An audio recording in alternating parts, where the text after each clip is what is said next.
ये PMLN की जो मीडिया की टीम थी, मैंने इससे ज्यादा घटिया, फजूल, नाकारा और सेल्फ यानी प्रोजेक्टेड मैंने टीम किसी दुनिया में किसी जगह पे नहीं देखी। इस नालायक, नालायक। नालायक तो है ही ना, वो नालायक तो एक अंडरस्टेटमेंट है।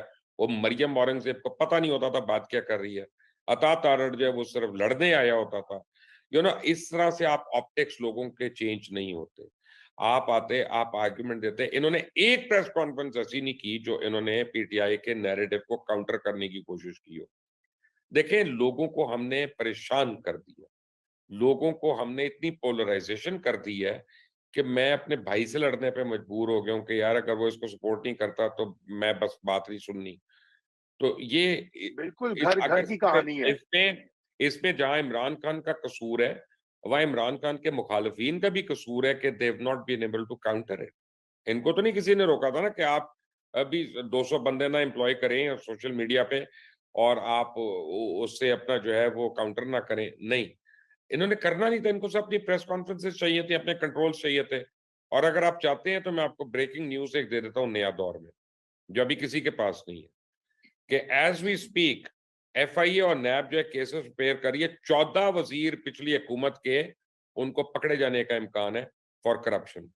ये लोग भी पैसे बटोर रहे थे और ये अपने पेट भर रहे थे। ओए होए! ये 14 तो लोग वाक़ई आ रहे ब्रेकिंग हैं। न्यूज़ है। जी। ये तो वाक़ई ब्रेकिंग न्यूज़ है और इंशाल्लाह जनाब हम अगले हफ़्ते इस ब्रेकिंग न्यूज़ को भी फ़ॉलो करेंगे। मुबश्शिर भाई बहुत शुक्रिया जॉइन करने का। यहाँ वो शहरियार अफ़रीदी की जान अल्लाह को देनी है। शहरयार तो अफरीदी तो आप देखें उसने कितना नुकसान पहुँचाया इस मुल्क को। और पहले क्या कहता था, वीडियो है तो ये है तो वो है तो वो है, और फिर एंड में मैं अल्लाह को हिसाब दूंगा। तो वजीर तू इधर का बना हुआ है, हिसाब तू उधर देगा, पहले इधर तो दे दे। बात तू तो सही लोगों है। पे क्यों बिल्कुल, इल्जाम लगा रहा है?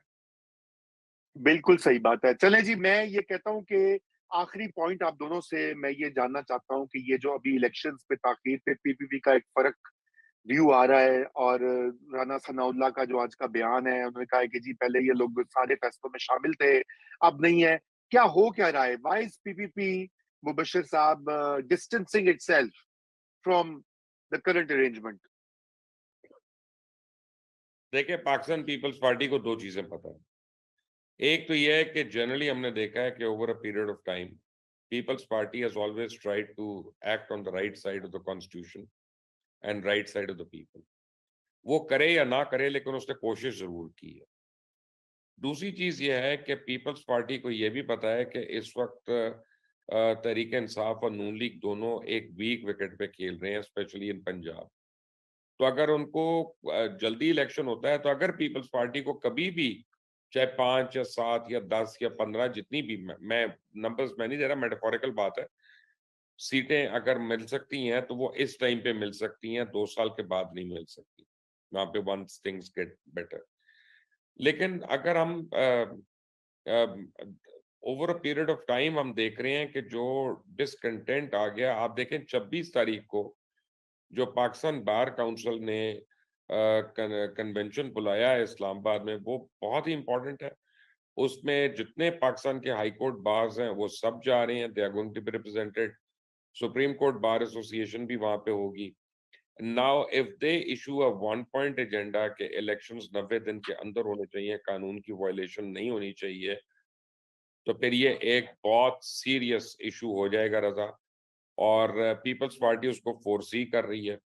और मैं आपको बताऊं कि कल मैंने एक जलसे की क्लिप्स देखी हैं, जो मंसूर पश्तीन वगैरह के जलसे हैं, वहां पे हम उसके मुतालिक बात करें ना बात करें।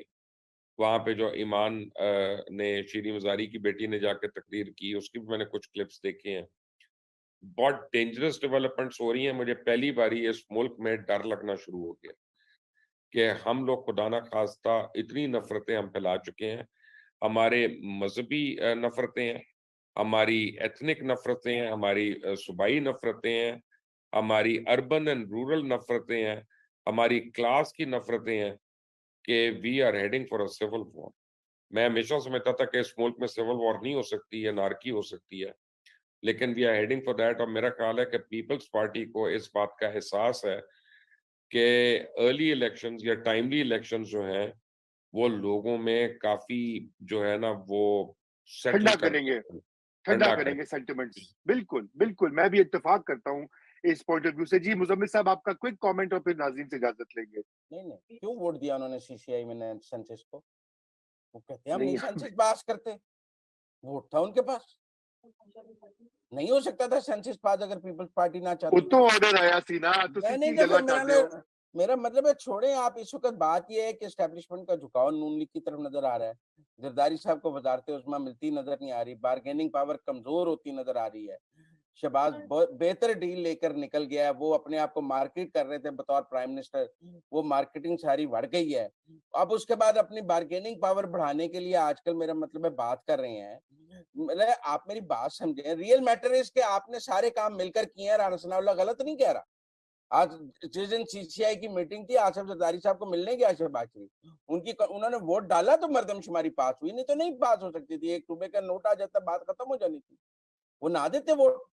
आप कौन सी right side of the history people party खड़ी होती है और कॉन्स्टिट्यूशन के साथ खड़ी होती है? आप मेरा मतलब है उनके गुनाहों पर लेकिन मुबश्शिर साहब ने देखे ना, एक नहीं बात है नहीं कि अब सियासी लोग बात ये है कि समझते ना हैं। डालते ना सीसीआई को में वोट, कहते इलेक्शन है सर पे, इस वक्त नहीं हो सकता, पुराने पे होगी। फिर आज जो पीटीआई बड़ी मजलूम बन के आती है कि इलेक्शन 90 दिन में होने चाहिए। हम ये बात क्यों नहीं करते कि 2017 में हमने फॉर वन टाइम मर्दमशुमारी पास की कॉन्स्टिट्यूशन में सनसेट क्लॉज लगाकर कि ये एक दफा के लिए है, दोबारा होगी। 18 में इमरान खान साहब आ गए, उनको ये बात पता थी कि अब इलेक्शन नई मर्दमशुमारी पे होना है।